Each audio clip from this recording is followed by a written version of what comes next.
오늘 본문 마태복음 26장 26절에서 30절.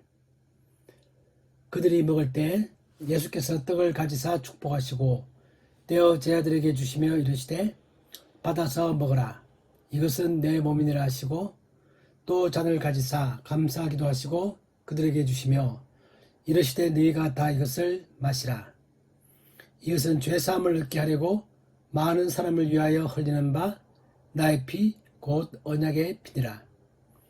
그러나 너희에게 이르노니 내가 포도나무에서 난 것을 이제부터 내 아버지의 나라에서 새 것으로 너희와 함께 마시는 날까지 마시지 아니하리라 하시니라. 이에 그들이 찬미하고 감람산으로 나아가니라. 아멘. 자, 우리가 지난 2주 동안 시편을 봤었고요. 이제 다시 마태복음으로 돌아왔습니다. 지금 우리가 보고 있는 이 마태복음의 핵심 내용은 예수님께서 최후의 만찬을 가지는 그런 장면입니다. 그 최후의 만찬 때 예수님께서 여러 가지 말씀을 하셨는데, 오늘의 이 말씀은 우리가 지금 잘 지키고 있는 성찬식의 유래에 대해서 말씀하십니다. 우리는 요즘 1년에 특별한 절기가 되면 성찬식을 지킵니다. 그런데 성찬식이 어떻게 생겼는가라는 것들을 지금 보여주고 있습니다. 그래서 오늘 예수님께서는 6월절 만찬을 지금 지키고 계시는데, 이 6월절 만찬이 이제는 성찬식으로 대체되어지는 그런 장면을 우리가 지금 보게 됩니다. 6월절 만찬이라는 것은 하나님이 정하신 것이고, 그 6월절 만찬은 예수님을 상징하는 것이었고, 이제 그 예수님이 오심을 해서 그 6월절 만찬은 그 목적을 달성합니다. 그래서 이제는 우리도 6월절 만찬을 지키는 게 아니라 이제는 성만찬으로 그 6월절 만찬을 대신해서 예수님의 십자가의 죽음에 대해서 우리가 기념하는 이제 그런 예식을 갖고 있습니다. 오늘 그 이야기를 하시는 것이고, 예수님께서 이 성찬식을 다시 만드시는, 그렇게 하도록 명령하시는 이런 그런 장면들입니다. 유대인들은 하나님께서 말씀하신 것처럼 1년에 한 번씩 6월절을 지켰습니다. 신명기 16장 1절에 보면 하나님이 그렇게 말씀하십니다. 아비오를 지켜서 내 하나님 여호와께 6월절을 행하라. 왜 그 6월절을 지켜야 되는 것이냐면, 해마다 그때 옛날에 모세를 통하여 이스라엘 사람들을 이집트로부터 구원하신 그 사건을 기억하라는 것이고, 또한 그때 이스라엘 사람들을 구원했던 그 하나님의 은혜에 다시 한 번 더 매년 그것을 기억하면서 그 은혜에 동참하는 것입니다. 그것이 바로 6월절 만찬이죠. 그래서 이스라엘 사람들은 항상 그 만찬을 잘 지키고 있습니다. 해가 되면. 오늘 드디어 예수님께서 마지막 때가 되어서 이 최후의 만찬을 통해서 6월절 만찬 날 이제 그 의미가 무엇인가를 말씀하시고, 그것에 대해서 그 의미가 완성되어지는 그런 성찬식을 말씀하십니다. 그 이야기의 핵심은 6월절 그 양은 바로 예수님 자신을 가리키는 것이고, 또 지금 우리가 먹고 있는 이 6월절 만찬의 떡과 포도주는 예수님의 몸과 피를 상징하는 것이다. 그렇게 말씀하십니다. 그래서 우리가 옛날에 그 6월절 만찬 때, 그때 이스라엘 사람들이 6월절 만찬을 통하여 하나님께서 이집트에서 자기들을 구원하셨던 그 은혜를 기억하면서 그 은혜에 동참하는 것처럼, 지금 우리가 성찬식을 한다면 할 그때에는 바로 예수님의 십자가의 죽음을 우리가 기억하면서 그 은혜에 우리가 동참하는 것입니다.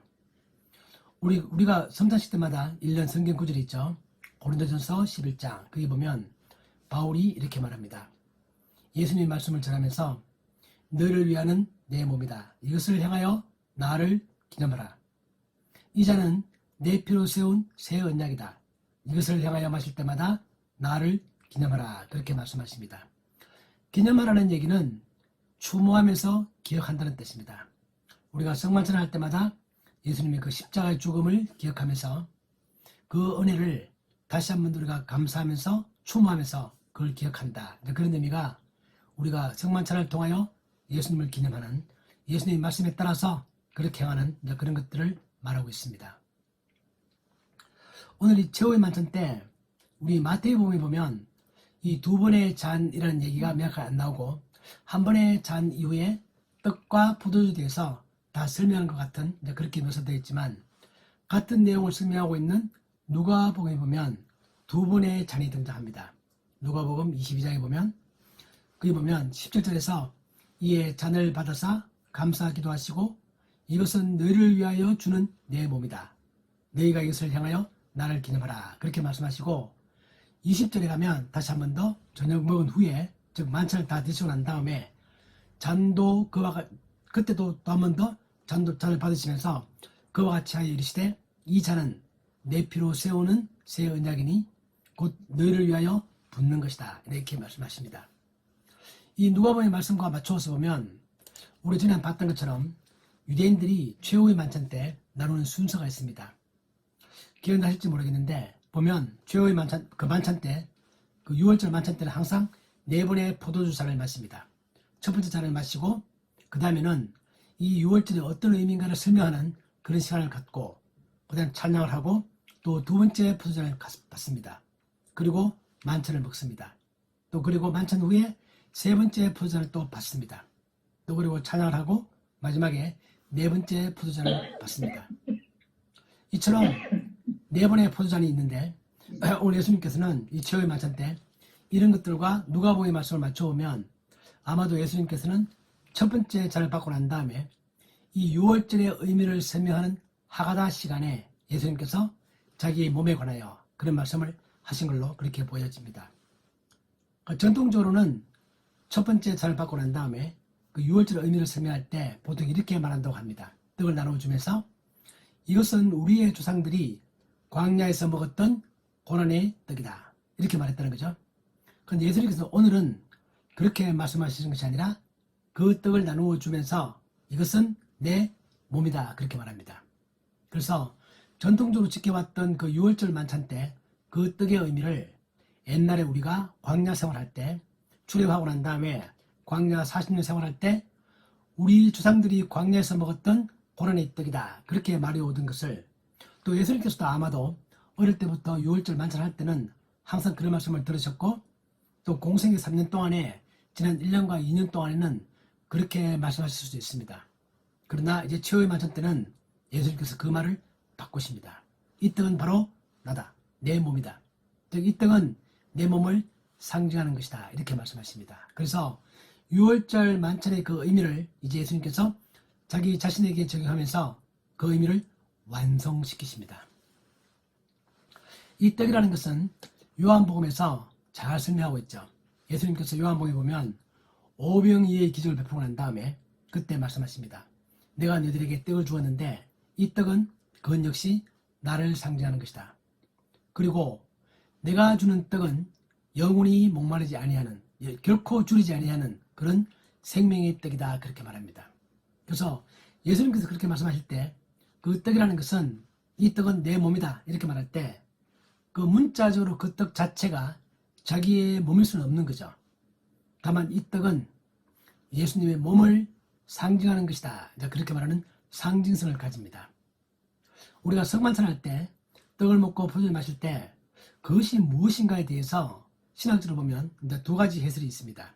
하나는 뭐냐면 주로 가톨릭에서 많이 인용하는 것들인데 화채설이라고 해서 우리가 성찬식할 때 떡과 포도주를 받으면 그 자체가 실제로 그 순간에 예수님의 몸과 피로 바뀐다. 그렇게 생각하는 그런 해석들인데 그것은 성경을 문자 그대로 해석하는 것입니다. 예수님께서 이 떡이 내 몸이다. 이 포도주잔이 바로 내 피다. 그렇게 말했기 때문에 그렇게 생각하는 것이지만 종교개혁 때 이제 칼빈을 위시한 그런 학자들은 그게 문자적으로 그럴 수는 없는 것이고 어디까지나 그것은 상징을 말하는 것이다. 그렇게 말했고 또 현재 우리들도 그렇게 믿고 있습니다.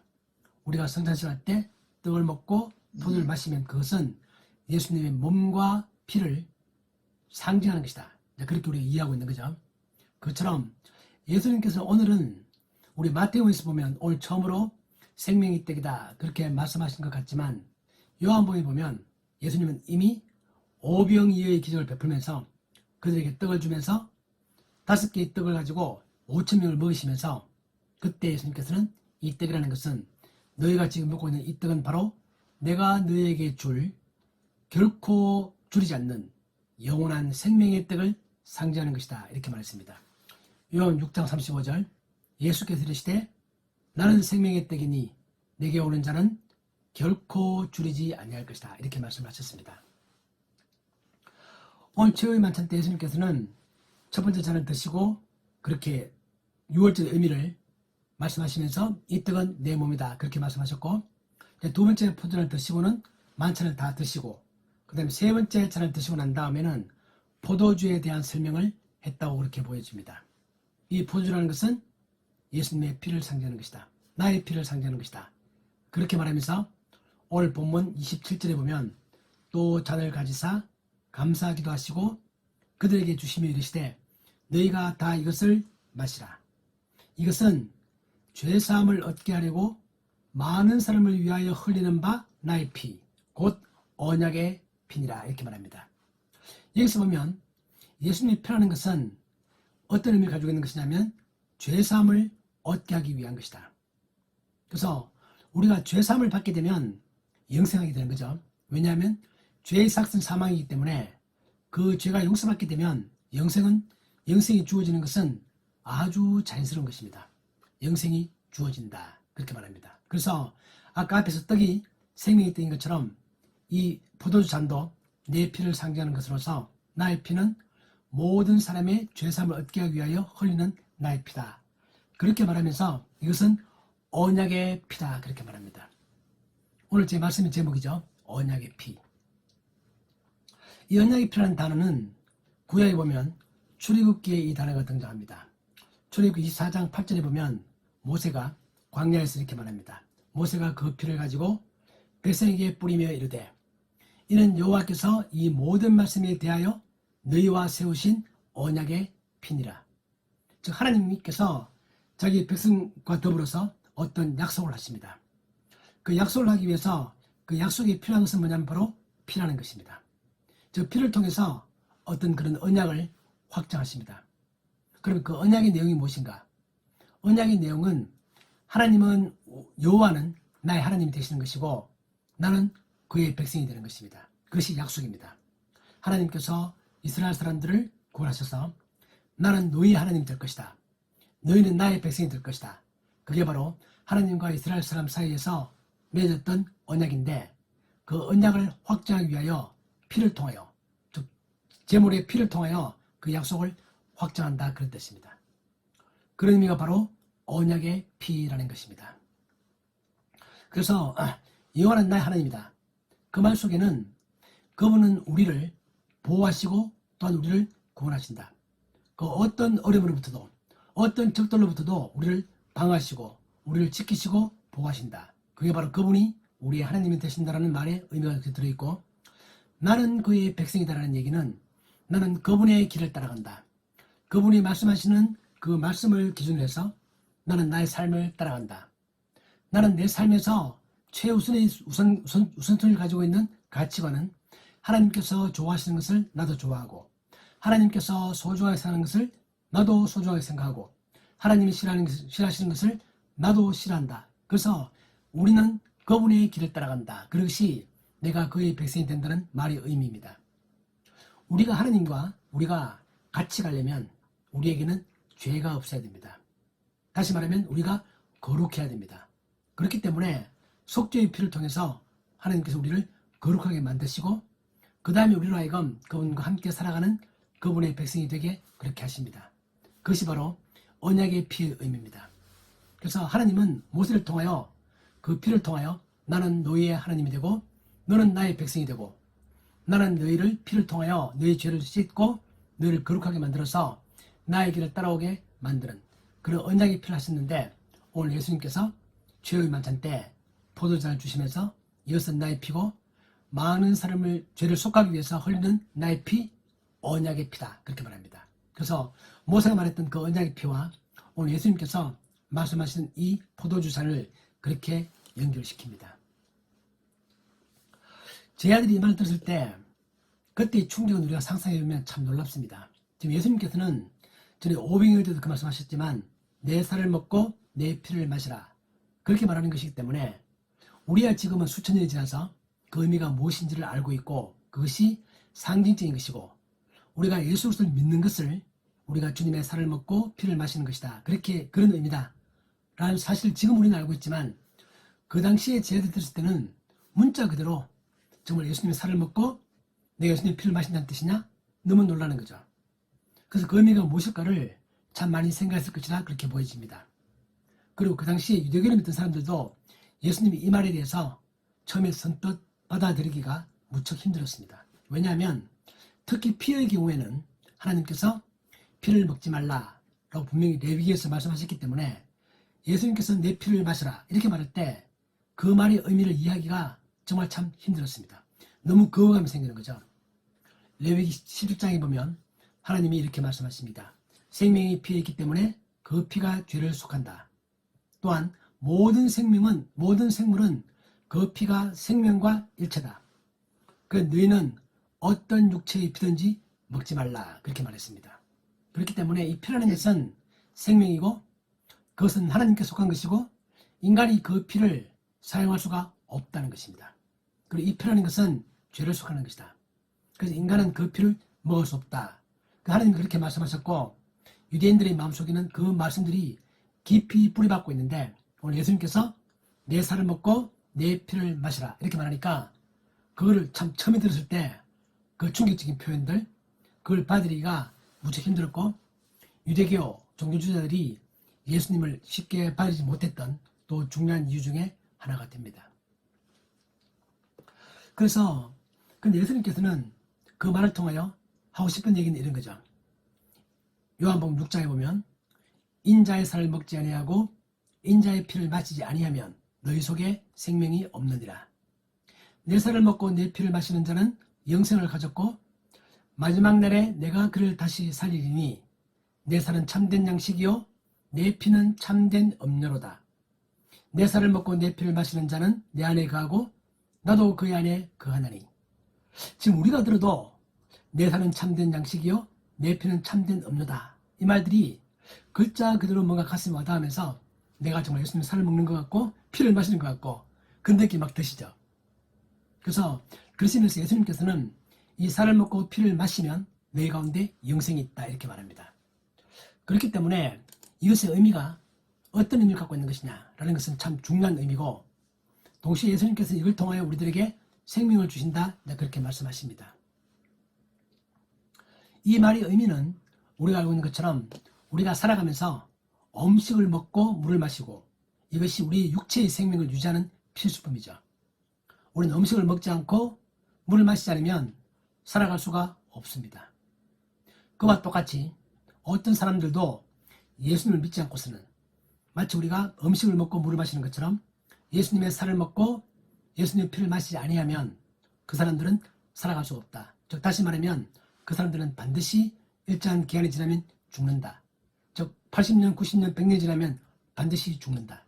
그러나 예수님의 살을 먹고 예수님의 피를 마시는 사람들은 영생을 살게 된다. 라는 그런 의미죠. 그래서 우리가 먹고 있는 음식과 우리가 마시는 물에 대해서 물을 지금 예수님께서는 자기를 믿는 것과 그렇게 비유해서 말씀하십니다.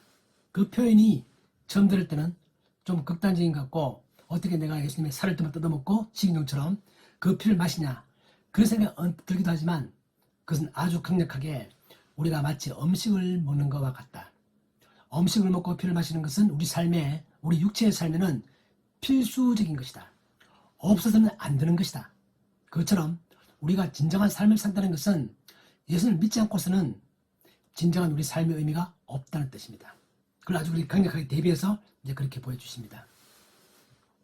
그러시면서 예수님께서는 우리 마태복음에서는 언약의 피다 그렇게 말했는데 이제 같은 내용을 다루고 있는 누가복음에 보면 이렇게 표현되어 있습니다. 저녁 먹은 후에 잔도 그와 같이 하여 이르시되 이 잔은 내 피로 세우는 새 언약이니 곧 너희를 위하여 붓는 것이다. 새 언약이다 이렇게 말합니다. 오늘 예수님께서 이 주의 만찬 때 언약의 피다 이렇게 말씀하셨는데 그 언약은 모세의 언약에 비하면 이것은 새로운 언약이라는 뜻입니다.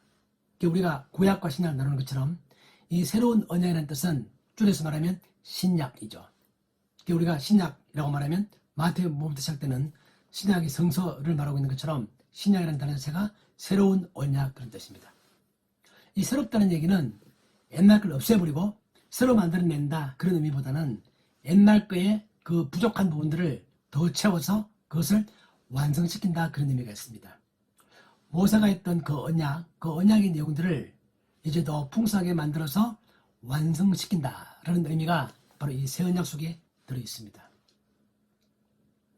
이 새 언약은 예레미야 31장에 보면 그 의미가 잘 나와 있습니다. 예레미야 31장에 보면 예레미야가 이렇게 말합니다. 하나님께서 예레미야를 통하여 내가 이스라엘 집과 유다 집에 새 언약을 맺으리라. 그러면서 그 새 언약의 특징을 세 가지로 말합니다.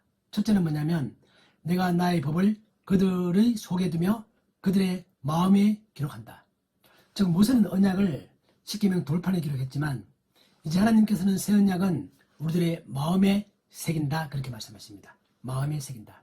그래서 돌판에 새기는 게 아니라 하나님은 자신의 계명을 우리의 영혼에 우리의 마음에 새긴다 라는 게 첫 번째 특징이고, 두 번째는 보면 예레미야 31장 34절에 보면 작은 자로부터 큰 자까지 다 나를 알기 때문이다 이렇게 말씀하면서 이제는 하나님을 아는 것이 제사장을 통하여 아는 게 아니라 직접 모든 사람들이 하나님을 직접 알게 된다 그렇게 말씀하십니다. 이것이 새로운 언약의 두 번째 특징입니다. 지금 우리가 그렇죠? 만인 제사장들, 우리 모두가 다 제사장이다.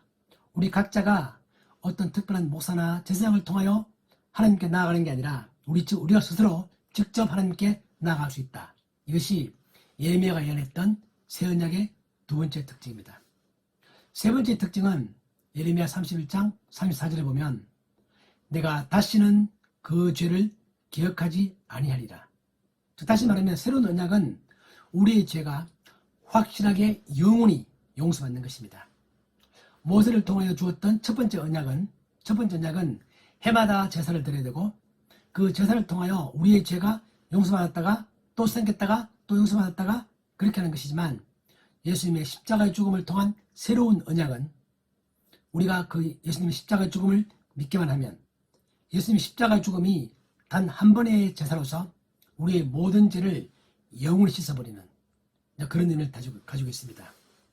그리고 예레미야가 말했던 새로운 언약의 특징 세 가지. 첫 번째는 하나님은 그 새로운 언약은 우리의 마음에 기록한다. 두 번째는 이제는 각자가 다 하나님의 말씀을 통하여 하나님에 대하여 누구나 다 각자 직접 하나님께 나올 수 있다. 세 번째는 예수 그리스도를 믿음으로 말미암아 우리의 죄가 영원히 용서받는다. 이 세 가지 특징을 가지고 있는 것이고, 이렇게 예레미야가 예언했던 그 새 언약, 예레미야 31장 31절에 보면 내가 이스라엘 집과 유다 집에서 새 언약을 맺으리라. 그렇게 예언하신 그 말씀이 예수님께서 최후의 만찬 때 이것은 언약이다.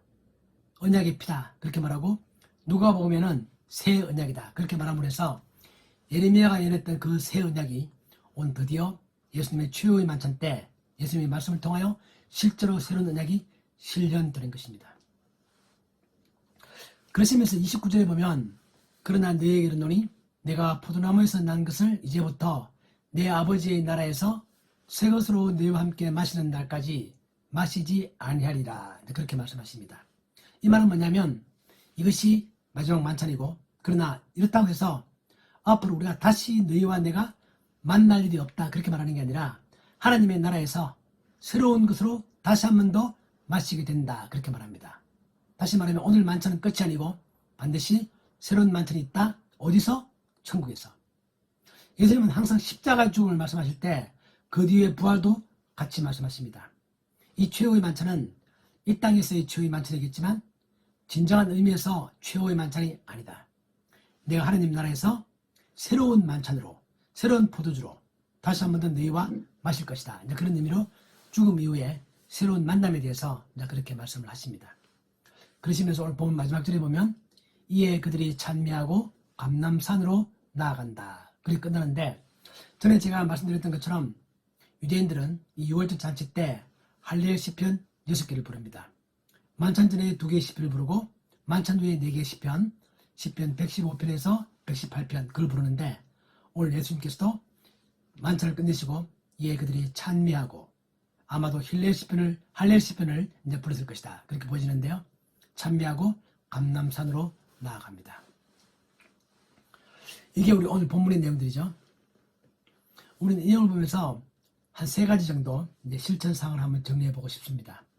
첫 번째는 예수님의 살을 먹고 피를 마신다라는 것의 의미를 명확하게 이해하자. 이나가 제가 말씀드렸던 것처럼 예수님을 믿는 것이다. 어스틴도 그렇게 말했습니다. 믿는 자는 이미 예수님의 살을 먹고 그 피를 마신 것이다. 이렇게 말함으로 해서 이것은 우리가 주님을 믿는 것을 말한다. 그리고 예수님 말씀처럼 내 살을 먹고 내 피를 마시는 자는 내 안에 거하고 나도 그 안에 거한다. 그러므로 해서 이것은 예수님과 우리가 하나가 된다는 뜻입니다. 그의 피를 먹고 그의 피를 마시고 그의 살을 먹는다. 그분은 내 안에 거하고 나는 그분 안에 거한다. 그것은 바로 우리가 하나가 된다는 뜻입니다. 예수님의 포도나무의 비유가 생각나죠. 포도나무의 가지에 붙어있지 아니하면 아무것도 할 수 없다. 우리는 가지고 예수님은 포도나무다. 붙어있는 것입니다. 그것이 바로 그 살을 먹고 피를 마신다는 말의 의미다라는 겁니다.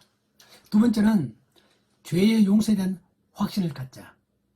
우리가 믿는다면 우리의 죄라는 것은 단 한 번의 예수님 십자가 죽음으로써 우리의 모든 죄가 영원히 용서받았다는 사실을 우리는 결코 잊으면 안 됩니다. 우리는 여기에 가끔 확신이 흔들 수가 있지만 결코 잊지 말자. 그러는 것이고요. 세 번째는 우리가 이제 음식을 먹으면 에너지가 있는 것처럼 내가 예수님을 믿게 되면 음식을 먹고 물을 마시면 길을 걸어갈 수 있는 것처럼 내가 예수님을 믿게 되면 올바르게 살아갈 수 있는 삶의 에너지가 내 가운데 있다는 사실을 확신하자. 우리 이러한 예수님의 말씀에 근거해서 내 죄가 다 용서받았고 나는 또한 새로운 삶을 살 수 있는 에너지가 있다는 사실을 확신하자. 이것이 우리의 믿음이고 어떤 경우에도 흔들리지 아니하는 그런 믿음의 근거가 바로 여기에 있다. 오늘 예수님께서는 최후의 만찬 때 성만찬을 새롭게 시작하시면서 이 성만찬이 너에게 주는 의미가 이런 것이다. 너희들은 이것을 먹을 때마다 나의 말을 잘 기억하고 그러한 삶을 살려고 노력해라. 이제 그렇게 말씀하십니다. 이러한 삶을 살아갈 수 있는 우리 모두가 되기를 주님의 이름으로 축복합니다. 아멘. 아멘. 기도하겠습니다. 하나님 아버지, 오늘 성만찬을 새롭게 만드시는 예수님의 모습을 봅니다.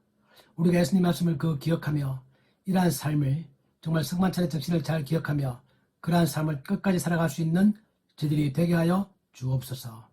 예수님의 이름으로 기도하옵나이다. 아멘.